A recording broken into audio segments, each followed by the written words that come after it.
Welcome to the China EVs and More live podcast. We will open the room up at around the 40-minute mark to anyone who's keen to ask us any questions. So feel free to post them into X, LinkedIn, or YouTube. In the next hour or so, my co-host Lei Xing and I will go over the week's most important and interesting news coming out of the global EV, AV, and mobility sectors. What Lei and I discussed today is based on our opinions and should not be taken as investment advice. For those that are new to the show, welcome. And to our loyal listeners and viewers, welcome back. We ask that you please smash those subscribe and like buttons so you don't miss anything from us in the future. Also, I'm confident that Lei and I are two of the most knowledgeable people about this subject or these subjects. So please help us get the word out about this program. My name is Tu Lee. I am the managing director at Sino-Auto Insights, a global management consultancy that helps organizations around the world build. Anyways, I read a free weekly newsletter that oh my God. Anyways, what's going on, Lei? Sorry. Are you having Valentine's Day dinners? Yeah, I just had That's all right. That's all right. Good morning. This is had a your freeze. Sorry. co-host, So Lei Xing, former chief editor of China Auto Review.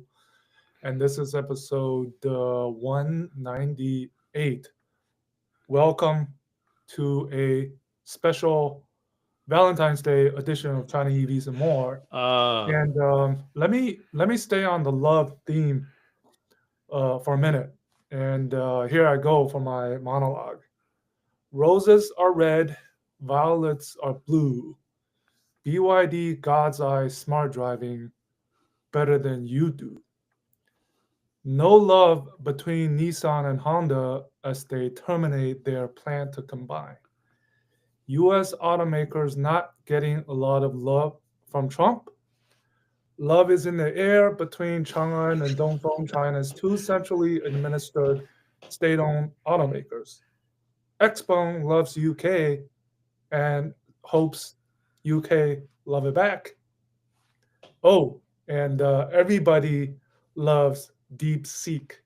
The number of Chinese automakers integrating DeepSeek is now probably in the dozens already.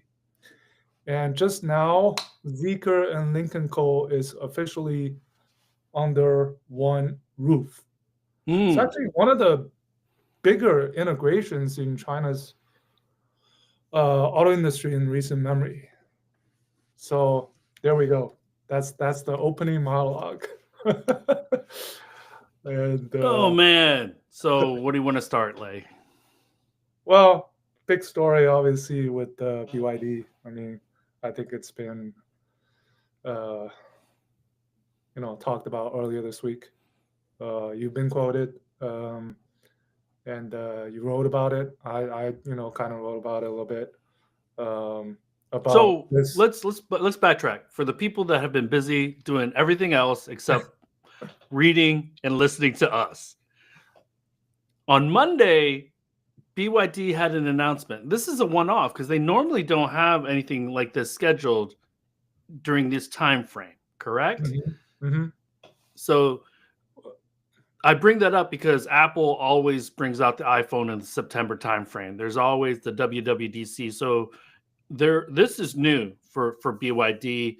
I didn't hear about it until a couple of days before it actually happened.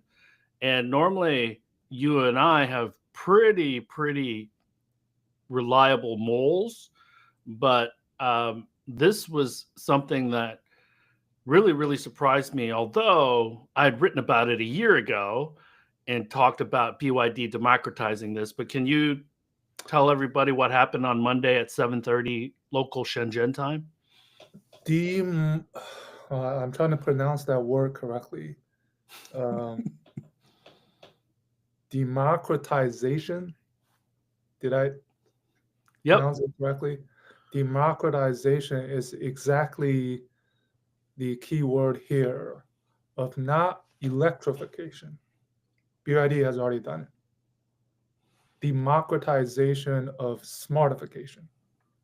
and that was the message. And hence, I tweeted that the new moniker for BYD is better than you driving BYD. That's the whole point of the conference was uh, they're basically putting this God's eye high levels of assisted driving features into 21 BYD models across the Ocean and the Dynasty network, priced from roughly 70,000 RMB to 200,000 RMB. I think there were 21 models. God's Eye C vision based for free, meaning for the fourth consecutive year, BYD has done something pretty significant. And let me rewind for the 3 previous year, what they did. In 2022, at about this time, they announced the ending of production of pure ICE vehicles. In 2023, they said we're going to have NEVs on parity in terms of pricing with ICE EVs. In 2024, they said 电比油低, which means cheaper than gas. And just earlier this week, they said 自驾不如智驾, which means smarter driving is better than you driving on your own. So for 4 years, they've done announced something that's pretty significant. We were groundbreaking, wondering when they were going to make a move this year, and now they have. So every single one of those major announcements over the last 4 years that you just mentioned, Lei, they are underestimated by the Western media. Now, again, there were articles written about it, but it didn't bubble up to the top of any feeds, media feeds. And so I don't think people realize the significance of this because, number one, when they announced that they're going to stop building ICE vehicles, they're the only, and let's call them a legacy because they're more than 20 years old. They've been around a while, especially in the China automotive space. So they're an OG in the China automotive space. They're the only legacy that's said, full stop, we're going to stop building ICE vehicles, and they actually did it. Okay? And because there have been companies, legacies that have announced that they're going to stop doing it, but they haven't yet. Okay. And so this falls along the same lines. And think about this. We're talking level 2 plus. And the reason we call it level 2 plus is because no one is yet ready to call their system legally L3.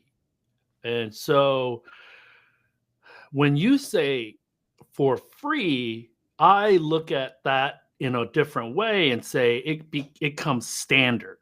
Okay. Mm-hmm. And so this is not an option that you click and it comes with the vehicle. And there are 3 versions, right? One is the vision only, as you had mentioned. So there's no LiDAR. The kind of the entry type of version. Yep. Which is actually becoming more and more mainstream because XPeng has a vision only. Now, Baidu has a vision only. And so the B and C versions will have 2 and 3 LiDAR. And so during this week, I was doing a little bit of digging. And because of our friends RoboSense, Innovusion, and Hesai primarily, we're looking at solid state LiDAR. Oh, yeah. We're looking at solid state LiDAR that's under $400 easily. Yeah. And so people were wondering, how can they do this and make money? And so my take, and I'd love to hear whether you agree or not, is that, first of all, on a few of their product lines, they build in-house 70% of their components. And so if you think about 2,000, 5,000, 7,000 parts, most of those being bought or sourced from an external supplier, there's a little margin on every single piece. BYD doesn't give any of that away. Okay, that's number one. So their cost structure is much better when it comes to the bill of materials. And the second part is their scale. And so if I'm buying a LiDAR for 4 million cars, or I'm buying a sensor for 4 million cars, a LiDAR is probably only going to be on the maybe 30% of the vehicles that they sell, right?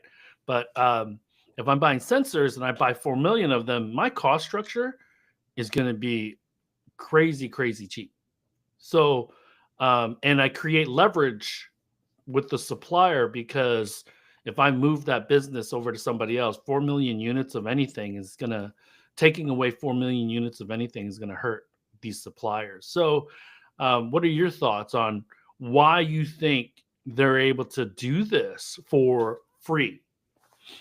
Well, you mentioned two things, right? You mentioned the vertical integration, you mentioned the scale, and those are obviously intertwined, right? Sometimes you get this vertical integration, which helps you in a way to get scale. But I want to talk about their ecosystem, and especially in this case, the Hesais, the Horizon Robotics, even the NVIDIAs, right?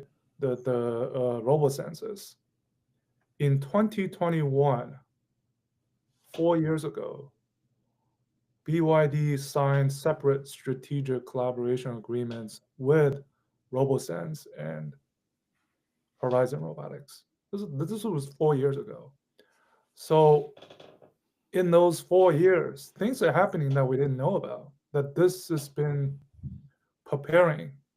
And now the example, BYD, how they've risen with the volumes, and Horizon Robotics is one other very important player for the ADAS chip. They're going to deliver their 10 millionth chip this year in the ADAS sector, right? So they've been working together for 4 years to prepare for this moment. So and now you have the scale, you have the leverage, your cost base is totally different than, let's say, some other new smart EV startup that are talking to Hesai, that are talking to RoboSense. And at the same time, the RoboSense and the Hesais, their scales are up and their costs are going down, right? So it's one of those, the right moment at the right time thing, and you know. And I was doing a back of the envelope calculation with a friend, and we're talking annual revenues for a single, if it's single sourced, the LiDAR alone is annual revenue could be $200-300 million on a base of a $300 or $400 LiDAR. So yeah. So, and also I think for at least the LiDAR space in China last year, I think RoboSense put out a data, they did over 500,000 LiDARs in 2024. Industry they're going to need more they're going to need more factories. Yeah, so the industry, there were more than 1 million units. So this year we're looking at least possibly Hesai and RoboSense each doing over 1 million LiDARs in one single year. And just look at BYD. We try to be conservative. They want to do, let's say, 5 million units. 40% of those are probably going to have the God's eye seat. Let's be a little bit conservative. They're probably going to be more than that, right? And then that's significant volume when you talk to Hesai, when you talk to Horizon Robotics. Now, the C uses the NVIDIA Orin N, not the X. The X is the more premium version, along with the Horizon Robotics J6M chips, which are basically about the same. J stands for Journey, which is their product line. Yeah. So right there, I mean, a lot of volumes. So a couple caveats, like we knew it was obvious because BYD had focused on volume, Eh, not buying, but taking market share and entering foreign markets. So they were behind on the technology stack in China specifically. And with XPeng, with Li Auto, with NIO, with Huawei coming into the market, all having their own intelligent driving systems, it became very, very apparent that they needed to work and likely partner with someone or someones. And that announcement with DJI was what, 2 years ago, and then the Momenta announcement was more recent. But I don't know, with these three versions, I'm not sure whose technology they're going to be using for A, B, and C. So that'll be interesting to kind of peel the layers of the onion back. But my guess is they'll also, over the long term, look to bring it in-house. So they're not Yep. having to partner and license and pay IP rights to anyone. Speaking of in-house, so the joke on the street is that besides tires and windows, glasses, BYD does everything on its own, which is not yet true because they do source the chips, right? The LiDARs. But guess what? Those are the exact same products they're developing in-house right now. The domain controllers, the LiDARs, the chips, like what NIO is doing, what XPeng is doing. Okay, so And I think the key. I think. Go ahead. No, I'm just saying, don't be surprised when they come out with their own everything that they're sourcing right now. Well, I'll add, Lei, the key differentiator is that they have a track record of fabricating their own silicon. So these other companies, they talk about designing their own silicon and doing this and doing that, but they've not done it before. Yeah. So when BYD says they're going to do it or they're looking at doing it, you can rest assured that their chance of success is much, much higher than a NIO or an XPeng. Not that the NIO team or XPeng team don't have the capabilities, but again, if you've never done it, it becomes really, really, really difficult. And so BYD has done it. Now, let me switch a little bit to the risk and the downside potential, because when we talk democratizing, first of all, we're going to be democratizing in the China market for the foreseeable future, because number one, 90% of their sales come from China. Although they're in 95 countries, a lot of the sales that they have relative to their 4.2 million units is not a lot. And then the other thing that's really important is that a lot of these countries, from the emerging market standpoint, they have traffic like China did 20 years ago, 15 years ago. And so it's going to be a lot more complicated. And I'm not sure BYD wants to take on that liability at this time. So when we look at this announcement, we should primarily, over the next 3 or 4 years, think of this as this is their trying to gain back a foothold in the China market when it comes to technology and smart features. Yeah, and the caveat is that they're not yet up to the levels of Huawei, XPeng, Li Auto in terms of this door-to-door parking space to parking space NOA ADAS yet. So for the C version, right, it's only available for highway NOA and some of the AVP parking assist functions. So I think it remains to be seen how fast they can catch up to really the higher levels, which is basically FSD, right? Equivalent in China. They're not there yet, but I think it's like Wang Chuanfu said, right? It's standardized. It's not a, what do you call it? It's a qualifier. It's not a differentiator, right? Yeah. And he knew that. He and Stella knew that. Yeah, even though he bashed it. Well, he bashed about self-driving a couple of years ago, but well, that's fair, because we know that in old terms, level 2 used to be a premium feature. Okay. And so before he had Fan Changbao, before he had Yang Wang, before he really brought Denza in-house, it might have been fairly irrelevant for the mass market vehicles. But, he's just looking at it like, I need to be better in the market or BYD needs to be better in the market than our competitors. And then Okay. the other cost part of it is I think of DeepSeek. I think of Baidu announcing the Ernie Bot becoming free. And the reason that is because this network effect is bringing the cost down. Some of the ChatGPT functions, right? And I think that goes with similarly the L2 plus driving. The ecosystem is more mature, so you have a different kind of the cost base compared to outside of China. That's another reason. So, and really, now, right, it's Tesla has autopilot in China. They don't have FSD yet. They will get it. So the stakes are higher, and the ones that stand to lose, guess what, are the foreign mass volume brands.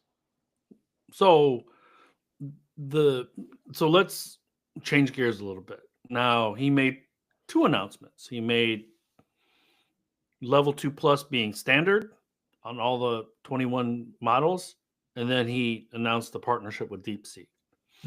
And as you had mentioned, everybody else jumped on board as well.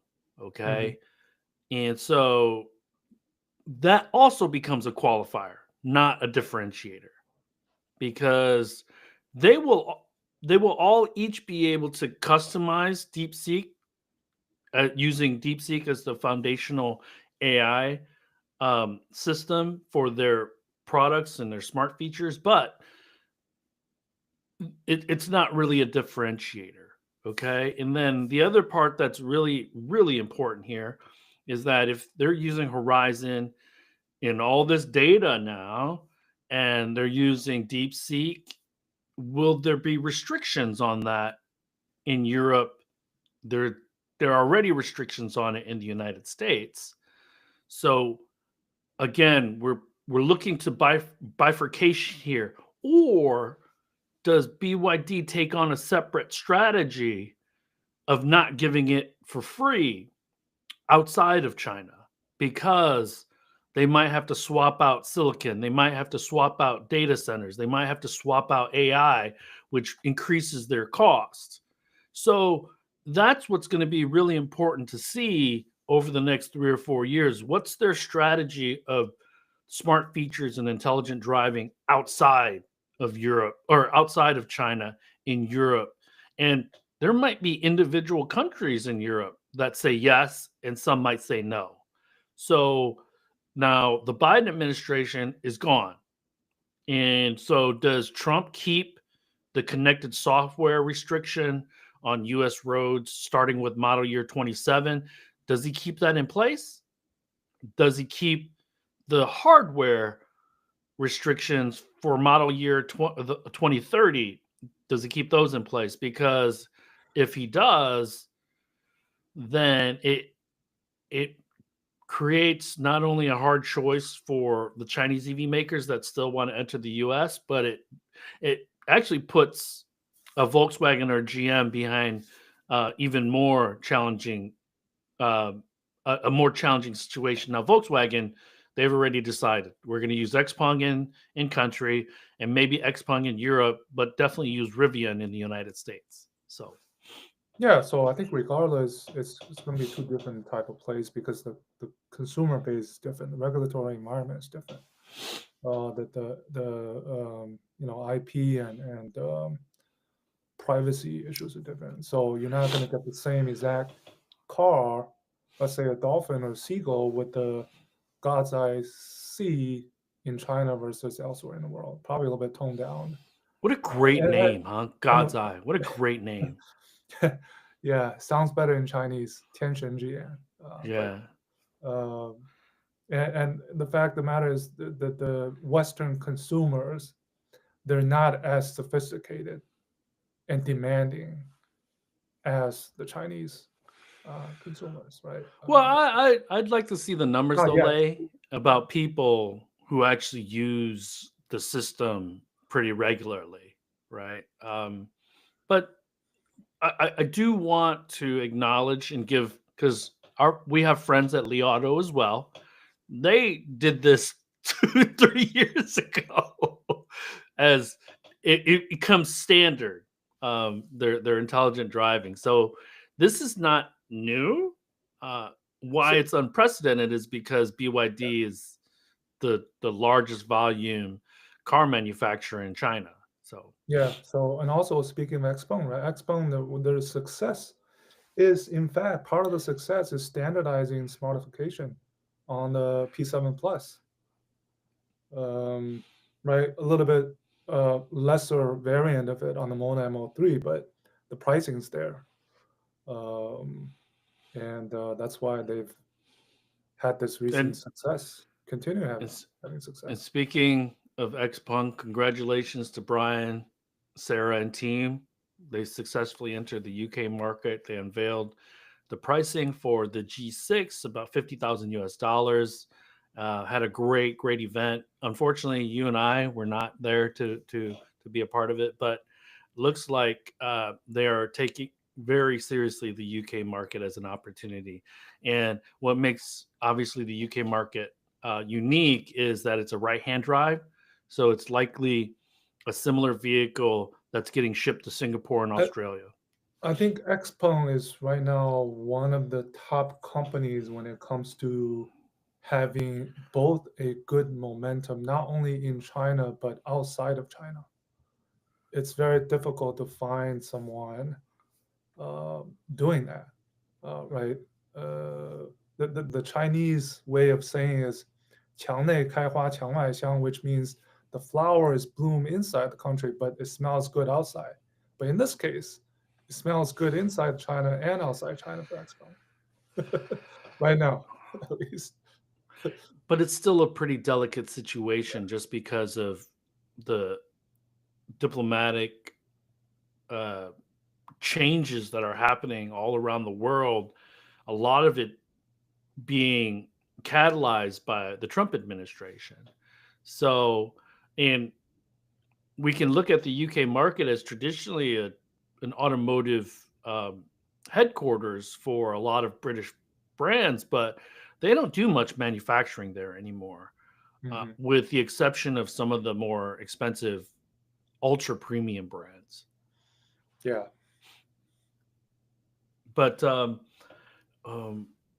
can you give us a history lesson, Lei? Now, you had talked about Chang'an and Dongfeng, the significance. I don't know if the Western people understand the significance of this, but let me start by saying Dongfeng and Chang'an are both state-owned enterprises, or SOEs. And centrally administered. Yes. That makes a huge difference. So yes. So let me start with the basics. There are a number of state-owned enterprises: SAIC, FAW, GAC, Dongfeng, Chang'an, BAIC, and so they're all state-owned, meaning that the governments, the local governments, with the exception of the centrally administrated, are really helping fund these companies. Now, can you tell us what the difference between centrally administrated are and why this is so significant? So the centrally administered state-owned companies are basically owned by the State Asset Supervision and I forget the name, commission. 国资委 in Chinese is a 国资委. Basically, it means it's China, China owned, right? So FAW Group, Chang'an, Dongfeng are the three. And of those three, they're not on the same level. So FAW Group and Dongfeng are directly under the State Asset Supervision Commission, whereas there's an extra layer for Chang'an, which is under the China South Industries Group. And China South Industry Group is under the State Asset and Supervision Commission. So Dongfeng actually, even though in Chang'an there's the same centrally administered, Dongfeng is actually a level above Chang'an if you rank them. So I say in FAW, obviously, FAW first automotive works. Dongfeng second automotive works. So that has significance. So if you rank them, the three of them is FAW, Dongfeng, and Chang'an in that order. And so second question, Lei. Who are the joint venture partners for Chang'an and Dongfeng? Okay. Chang'an only has Ford and Mazda left. So that's simple. Dongfeng, interestingly, guess who on the international side. On the international side. Dongfeng has Nissan and Honda. Guess what happened to Nissan and Honda, right? No love. They also have Stellantis, primarily Peugeot and Citroën. They have a joint venture with Renault Group exporting the Dacia Spring. And each of them have their bunch of their smart EV or new brands. Voya, Deepal, Qiyuan, Nami, Aeolus. I can name them, right? All of them. So Avatar. They're both very complicated. Yeah, Avatar. Complicated structures. And so this statements came out of their subsidiaries on Super Bowl Sunday. And now we're looking at a really, I think, since I've covered the Chinese auto industry, there's been talks of integration, consolidation. And this time, earlier this week, there was this formation of the National Data Group. Did you see that? Yeah. It's also part of the integration of these centrally administered enterprises. So I think I think this time it's for real that something's going down. Well, the degree to which it happens, I think it's going to take some time. But and again, don't rule out all three of them. Somehow could be ending up together. And this has also been talked about for many years. And the reason why, I think another reason why, just one more, the automotive industry landscape in China now is no longer dictated by the state-owned automakers. It's dictated by the BYDs, by the Great Wall Motors, by Chery's, right? Chery is also state-owned, but they're more nimble. Yeah. And hence, I think it's in the back of, I think that the visuals, right? These are centrally administered companies. They need to do better, and maybe integration is one way to do it. To compete. And so a couple quick comments, Lei. There's one comment here who's asking about where BYD sits. There are three companies that are technically private enterprises. That's BYD, that's Great Wall, and that's Geely. Yep, now, Great Wall gets a lot of help from its local government where it sits just outside of Beijing. Obviously, BYD is supported a great deal by Shenzhen, and then Geely is supported by Ningbo. And so, although we talk about them being private enterprises, they do also get a lot of support from the local governments. Sure. But they're technically not state-owned. And so there's that. And then with regards to Chang'an and Dongfeng, we know them, most people know them because of the private passenger vehicle brands that they have.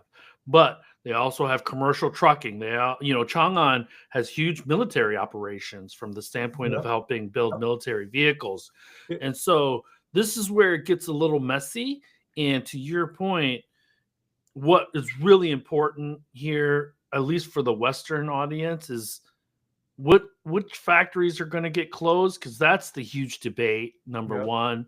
And then number two, which brands which brands. So nothing else really matters from a Western standpoint, except for the fact that, and this becomes probably a local pissing contest, because one of the reasons these companies are centrally administered and state-owned is because they need to employ people.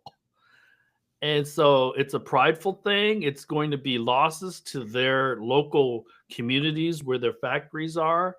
And these aren't simple things that just happen. And, I'm sure there's vigorous debate and negotiation internally to figure out what makes the most sense. Now, you had also said that this is unprecedented as well, right? This consolidation, you and I have heard about it from day one since we were in China. But what's different here, they are starting to export. And because of this exporting has grown significantly. Sure. And then in response to the exporting growing significantly, trade barriers and protectionism have been put up by large entities where a lot of those exports would go. Okay. So we also know that the Chinese economy is not running on all cylinders. So with domestic demand likely plateauing a bit, there's going to be a lot of overcapacity. So the Chinese government is really trying to address that in a real way this time. And then the other aspect of it is the three companies, FAW, Changan, Dongfeng, there's been things going on. They have a jointly invested T3 mobility platform. It's almost like the DiDi competitor, right? T3. I've taken rides in it, right, in China. They have another joint company called China Innovation Alliance Company. Is jointly invested on connected vehicles R&D. Their CEOs and chairmen and vice presidents, they crisscross over the years. So I think behind the scenes, preparations have been going on all along, and just a matter of when it happens, I think. What's important for my American friends who live in Michigan or have strong ties to the D2, ask your Ford friends how fun it is or has been to work with Changan in China. Yeah. Ford seems to be leaning more toward the JMC partner because of the export business. But also these state-owned enterprises, and this week, Huawei and SAIC announced that they are going to launch a brand. So famously, SAIC is joint venture partners with Volkswagen and GM in China.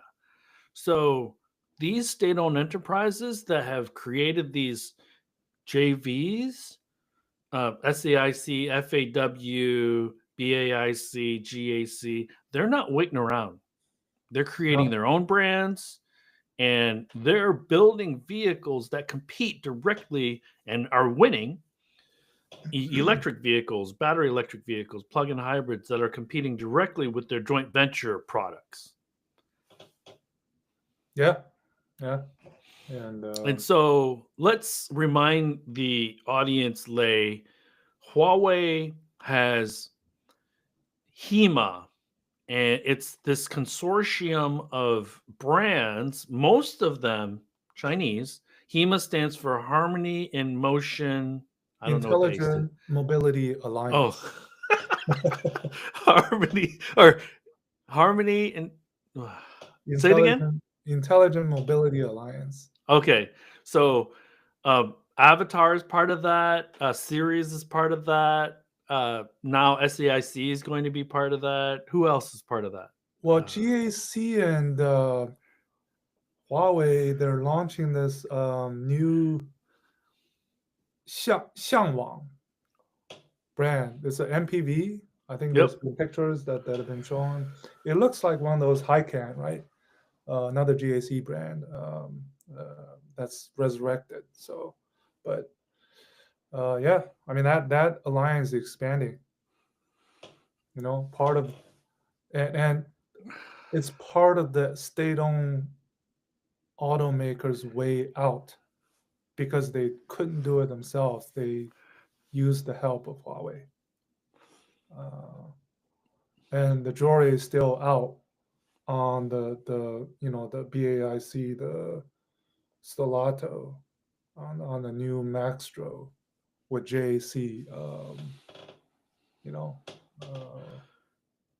So we'll see. So, Lei, we talked about the BYD announcement on Monday. We talked about the Dongfeng Chang'an potential restructuring merger.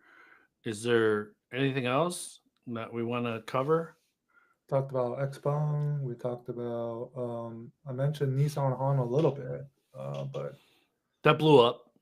Yeah, I mean, it looks like Nissan is still trying to look for a partner to.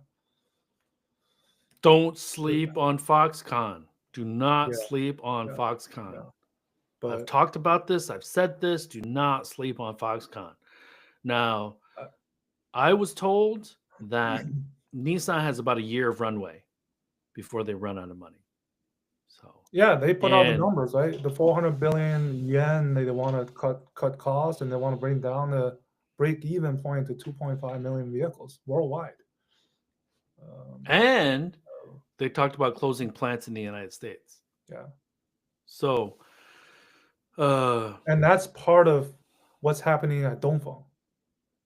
It has everything to do with Nissan. Yeah. Right. Because they're not selling well. I think Dongfeng the group January sales was pretty horrendous, considering this Chinese New Year, but still. Well, you could say that about all the joint ventures, because FAW Volkswagen's not selling well, SAIC Volkswagen's not selling well, GM SAIC is not selling well. Shanghai GM is closing a factory in Shenyang, the SGM Northam. What it sounds like is that Dongfeng was the slowest to kind of react to Nissan's troubles. Yeah, and then maybe the last thing we can talk about is, in fact, the U.S. side of things, the U.S. automakers that we heard about. Let me stop you there really quickly, because Jim Farley was at a conference in New York. Yeah, that's where I was. And talked about chaos, the layoffs that would likely need to happen if the 7,500 tax credits were taken away. But please go ahead. No, I was just going to say that U.S. is going to drop further behind in when you talk about China, when you talk about where the EV leadership is,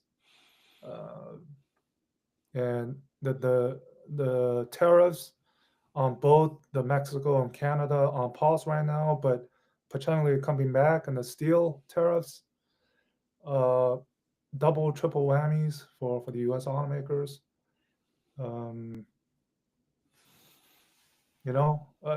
It just feels like now with BYD announcing that God's Eye, the smartification, it's almost like a marathon where the Chinese, they've almost reached the crossing line, the finish line, whereas the Western, they're still in the early 5 mile, 10 mile.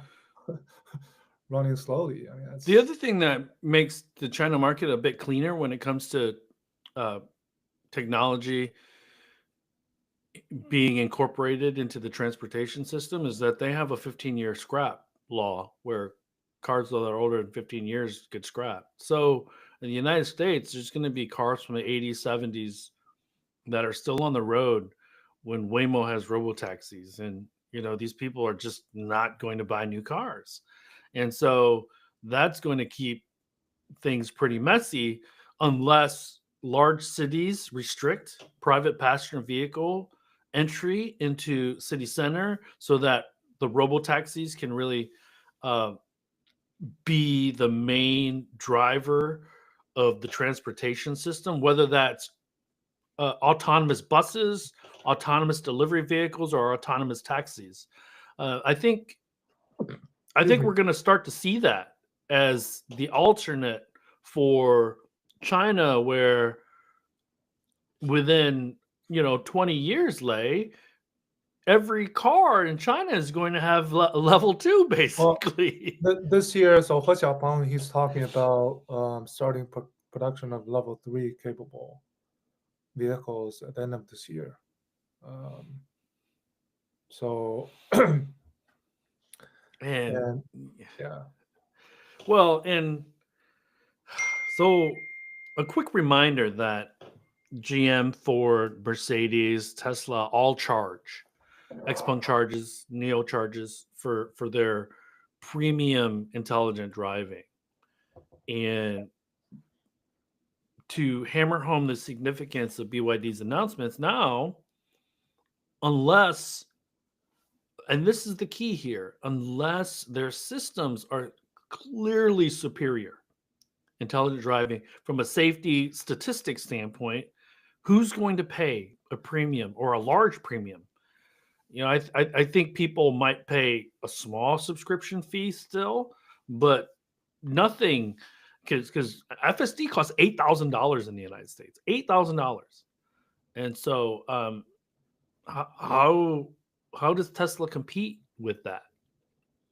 They will have to reconcile their strategy in China, because if they charge anywhere close to $4,000, $5,000, $6,000 for FSD once it launches in China, it's DOA. You and I know that it's DOA. Something that they'll have to think about and play on in terms of a non-price cut, if they get the FSD Pro, how much they charge, whether they charge at all. That's something to think about.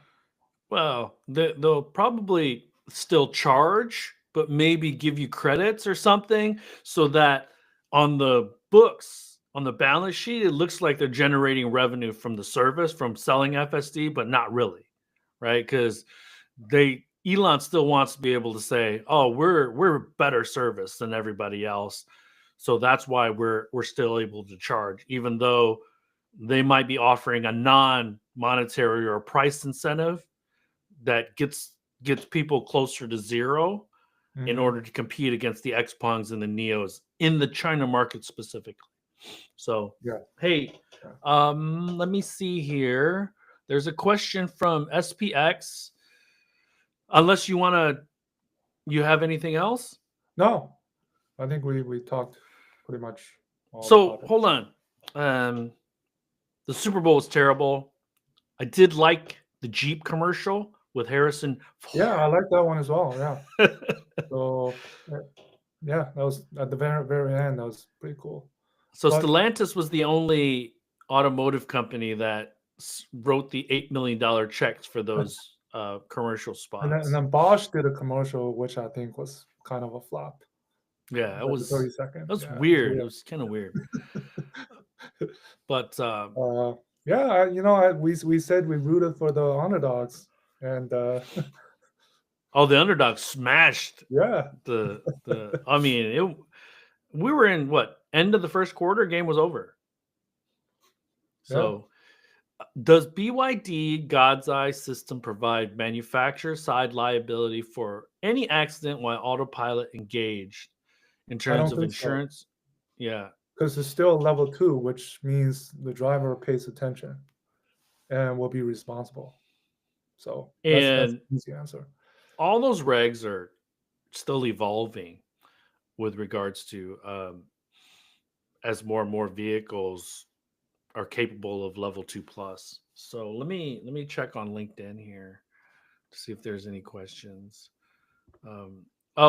Jeffrey. Hey, Jeffrey, look at my cup, man. San Francisco, buddy. And then let me see here. Jeffrey, definitely showing what disruption is. He's talking about BYD and how effective it is when U.S. markets react in the manner they have.